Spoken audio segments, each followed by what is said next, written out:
Carvalho, gestor responsável pelos fundos macro aqui na Principal Asset Management no Brasil. E hoje vamos falar sobre os principais acontecimentos no mercado durante o mês de janeiro, do cenário prospectivo e das principais movimentações nos portfólios da grade de fundos macro da casa. O mês de janeiro foi marcado por uma melhora significativa nos ativos de risco, né, e uma maior competição no setor de inteligência artificial, levantando dúvidas sobre o valuation das empresas de tecnologia. Na parte internacional, o destaque ficou por conta da volta de Donald Trump à presidência dos Estados Unidos, né, e os seus primeiros atos na implementação de sua agenda política e econômica, com foco em políticas imigratórias, imposição de tarifas comerciais, desregulamentação da economia, corte de impostos e redução de gastos.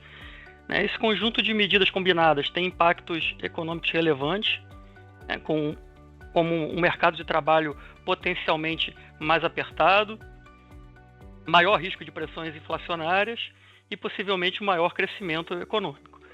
Esse aumento das incertezas em uma conjuntura que já é de crescimento resiliente e convergência lenta da inflação para a meta levou o Fed a adotar uma postura mais cautelosa e interromper seu ciclo de afrouxamento monetário, mantendo as taxas de juros inalteradas em sua última decisão.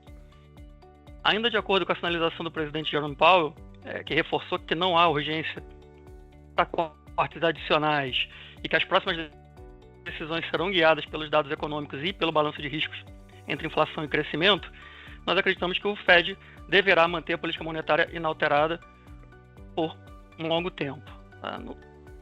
O cenário global segue em grande parte condicionado aos desdobramentos econômicos e políticos dos Estados Unidos e seus efeitos sobre as demais regiões.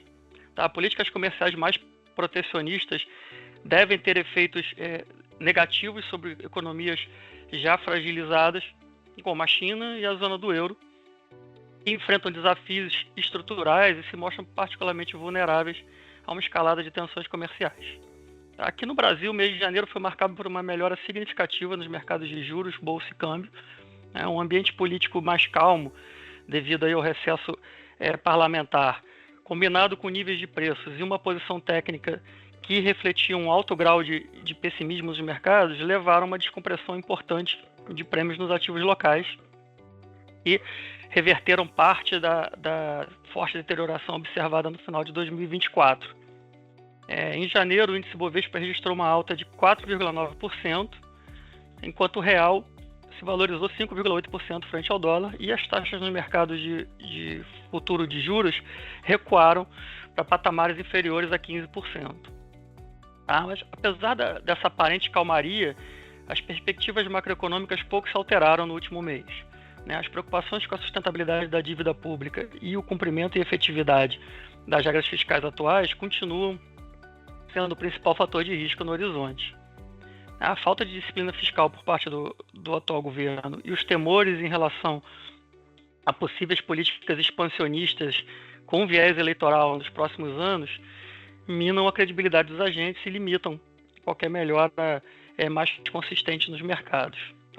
Esse ceticismo do mercado se reflete na continuidade do processo de desancoragem das expectativas de inflação, que se estende por horizontes de mais longo prazo, alimentados também por sinais de deterioração da inflação corrente, que apresenta uma composição preocupante com a inflação de serviços subjacentes em níveis elevados, em torno de 6% ao ano, refletindo aí o impacto de uma demanda aquecida sobre os preços.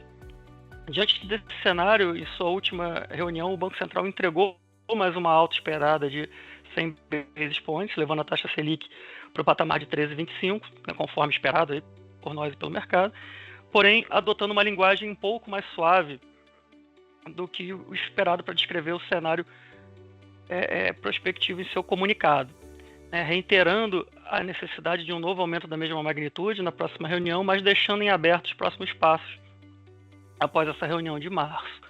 Adicionalmente, o Banco Central incluiu o risco de uma desaceleração mais intensa da atividade econômica em seu balanço de riscos, que, embora não altere por hora a sua avaliação sobre a necessidade de manter uma política restritiva por um longo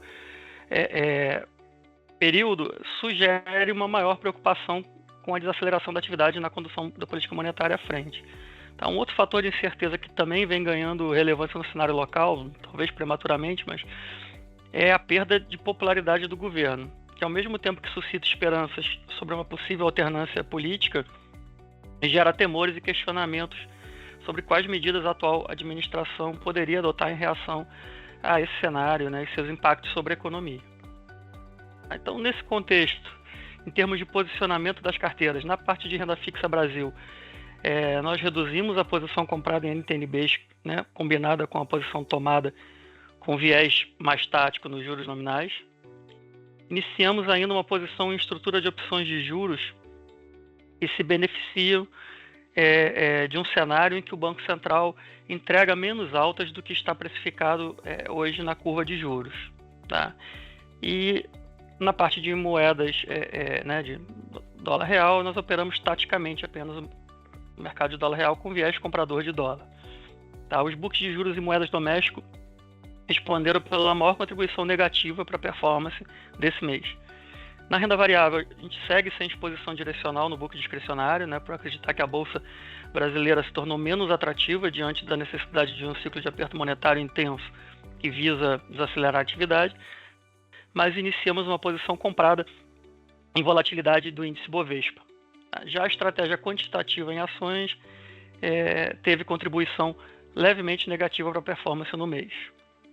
Tá? Nos books internacionais, na parte de moedas, nós iniciamos uma posição vendida no Pound, né, no British Pound contra o dólar. O book de moedas offshore discricionário não apresentou resultado significativo no mês, enquanto a estratégia quantitativa de moedas apresentou resultado positivo no mês. Por fim, na renda fixa internacional, nós mantivemos uma posição tomada na inclinação da curva americana, além de trades táticos. Tá? O book de renda fixa internacional contribuiu positivamente para a performance do mês. E por último, no book de commodities, a gente aumentou a posição comprada em ouro, tá? E que foi responsável aí pela maior contribuição positiva para a performance do mês de janeiro. Então, é isso que eu tinha para falar para vocês hoje. Obrigado pelo interesse e até a próxima.